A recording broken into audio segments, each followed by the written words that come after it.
संकटमोचक असलेल्या गिरीश महाजन यांच्या निकटवर्तीयामुळे सध्या महायुतीवर संकट ओढवलंय। महाजनांचे निकटवर्ती असलेल्या गीते बंधूंनी नाशकात बंडखोरी करत उमेदवारी अर्ज दाखल केला आणि तो कायम ठेवण्याचा पवित्रा त्यांनी घेतलाय। त्यामुळे शिवसेनेची धाकधूक वाढली आहे। शिवसेनेचे उमेदवार नरेंद्र दराडेंच्या विरोधात नवियाच्या उमेदवारानं हाराकिरी केली। त्यामुळे विजय आपलाच असं समजणाऱ्या दराडेंचं आणि शिवसेनेचं गीतेंच्या उमेदवारीनं टेन्शन वाढलंय हे नक्की। प्रतिक्रिया दिली होती की मी ही निवडणूक पुढे घेऊन जातोय, कुठल्या प्रकारची माघार माझ्याकडून होणार नाही। निवडणूक ही पुढे जाणार, आता खूप पुढे आलोय मी, थांबता येणार नाही। दोघांपैकी मला त्यांचं माहित नाही, पण मी तर लढणार, मी 100% लढणार। नाही, दोघांपैकी एकच जण निवडणूक लढेल, त्या ठिकाणी एक जण विड्रॉल घेईल। दोघांपैकी एक जण नक्की निवडणूक लढणार। नाशिक मतदारसंघातून भाजपातून बंडखोरी केलेल्या गणेश आणि गोकुळ गीते या दोन गीते बंधूंनी घेतलेला हा आक्रमक पवित्रा। गीते बंधूंच्या या भूमिकेमुळे शिवसेनेची डोकेदुखी वाढली। महायुतीत जागा वाटपात शिवसेनेच्या वाट्याला नाशिकची जागा आली। या ठिकाणाहून शिवसेनेनं नरेंद्र दराडेंना उमेदवारी दिली। यामुळे नाराज झालेल्या गीते बंधूंनी बंडाचा झेंडा फडकवलाय। माघार घेणार नाही असा पवित्राच गोकुळ गीतेंनी घेतलाय। मी आपल्याला परवाच त्या ठिकाणी अर्ज भरल्यानंतर त्या ठिकाणी माझी प्रतिक्रिया दिली होती की मी ही निवडणूक पुढे घेऊन जातोय, कुठल्या प्रकारची माघार माझ्याकडून होणार नाही। कार्यकर्त्यांचा आणि माझ्या समर्थकांचा पहिल्या दिवसापासून आग्रह होता की ही निवडणूक आपल्याला लढवायची आहे आणि समोरच्या उमेदवाराबद्दल प्रचंड नाराजी आणि रोष या मतदारसंघात आपल्याला दिसलेला असेल आणि आपल्याला तो माहिती पण आहे आणि त्या आधारे या निवडणुकीला सामोरं जाण्याची मी प्रक्रिया पूर्णपणे केलेली आहे। आता पण तुम्ही या ठिकाणी आले आहात तर मी कॅम्पेनिंगमध्येच आहे। शिवसेनेनं जाहीर केलेल्या नरेंद्र दराडेंच्या उमेदवारीवर गोकुळ गीतेंनी निशाणा साधलाय। सगळ्याच पक्षामध्ये मित्रपरिवार मोठ्या संख्येने आहे आणि मी प्रत्येकाच्या सुखदुःखात, प्रत्येकाच्या अडीअडचणीमध्ये कायम त्या ठिकाणी उपलब्ध असतो आणि आपल्याला पण माहीत आहे मागच्या 8 वर्षामध्ये जे विद्यमान आमदार आहे या मतदारसंघाचे ते कुठेही कोणाचे सुखदुःखात कुठेही फिरकलेले नाही। त्यांनी फक्त वैयक्तिक, हा माझा आरोप नाही पण जे काही मला दिसतं आणि आपल्याला पण माहीत आहे आणि आपल्या माध्यमातून पण मी या मतदारसंघातील सगळ्या मतदारांना सांगू इच्छितो की वैयक्तिक त्यांच्या संस्थेचा विकास हेच ध्येय त्यांनी त्यांच्या आमदारकीच्या माध्यमातून या ठिकाणी ठेवलेलं आहे।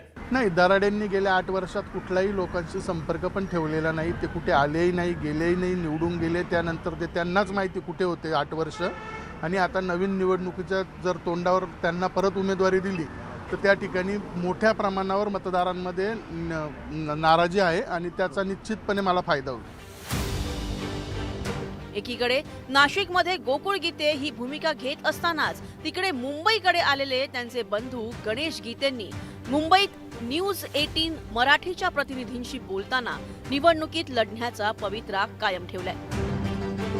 एक जण अर्ज मागे घेईल ना, त्या ठिकाणी एकच जण निवडणूक लढेल ठरलेलं आहे। त्याला पण शंका वाटत होतो नाही का उद्या माझ्यावर दबाव जर आला तर त्यामुळे तो पण 1 वर्षापासून त्या ठिकाणी जिल्ह्यामध्ये मेहनत घेत होता, काम करत होता, त्यामुळे त्या ठिकाणी त्याने फॉर्म भरला। याच वेळी भाजपचे संकटमोचक म्हणून ओळखले जाणारे गिरीश महाजन गीते बंधूंची समजूत काढण्याच्या मिशनवर सक्रिय झाले। दोन्ही गीते बंधूंची समजूत काढण्याचा प्रयत्न करू असं गिरीश महाजनांनी सांगितलंय। तुम्हाला संकटमोचक म्हणलं जातं, भाऊ तुम्ही गणेश गीतेंबरोबर संवाद साधणार आहात का? गणेश गीते तुमच्या समोरच आहेत, भाऊ गणेश गीते तुमच्या समोरच आहेत। सांगतोय, मीच त्यांना बोलवलेलं आहे या ठिकाणी भेटायला, ते आलेले आहेत, मी त्यांच्याशी संवाद साधणार आहे। अजून माघार उद्या आहे, मला वाटतं निश्चित अजून मार्ग निघेल, कुठे आमच्यामध्ये बंडखोरी होणार नाही। गोकुळ गीते, गणेश गीते दोघेही निवडणूक लढण्यावरती ठाम आहेत, दोघे गणेश लढण्यावर ठाम आहेत। अरे बोलू द्या ना, सगळेच ठाम आहे सगळ्या ठिकाणी।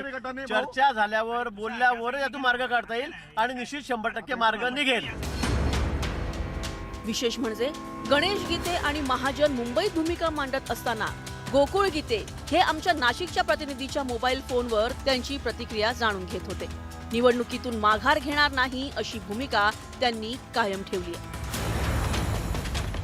मी आपल्याला परवाच त्या ठिकाणी अर्ज भरल्यानंतर त्या ठिकाणी माझी प्रतिक्रिया दिली होती की मी ही निवडणूक पुढे घेऊन जातोय, कुठल्या प्रकारची माघार माझ्याकडून होणार नाही।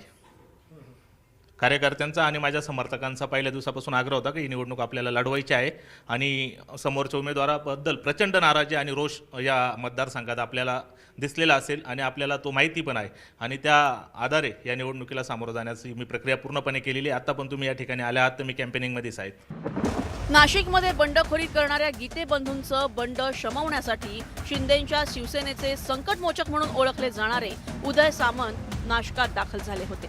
मात्र गीते बंधूंची आणि त्यांची भेट काही होऊ शकली नाही.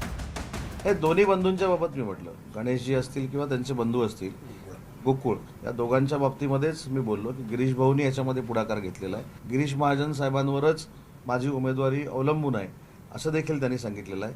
त्याच्यामुळे महायुतीमध्ये गिरीश महाजन साहेब हे समन्वय समितीमध्ये देखील आहेत, आमचे ज्येष्ठ मंत्री देखील आहेत आणि या बाबतीमधली सकारात्मक भूमिका स्वतः गिरीश भाऊनी काल माझ्यासमोर घेतलेली आहे. त्याच्यामुळे गीते साहेबांशी ते चर्चा करतील, त्यांची समजूत काढतील आणि आमच्या नरेंद्र दराडे साहेबांचा विजय सुखकर करतील. नाशिक विधान परिषद निवडणुकीत भाजपकडे सर्वाधिक सदस्य संख्या आहे. गीते बंधूंच्या बंडखोरीमुळे शिवसेनेच्या नरेंद्र दराडेंपुढे मोठं आव्हान उभं ठाकलंय. आता गिरीश महाजन आणि उदय सामंत या दोन संकटमोचकांच्या शिष्टाईला यश येणार की गीते बंधू आपला पवित्रा कायम राखणार हे गुरुवारी अर्ज माघारीच्या दिवशी स्पष्ट होणार आहे. लक्ष्मण खाटोळसह तुषार रुपनवर, न्यूज 18 मराठी, नाशिक आणि मुंबई.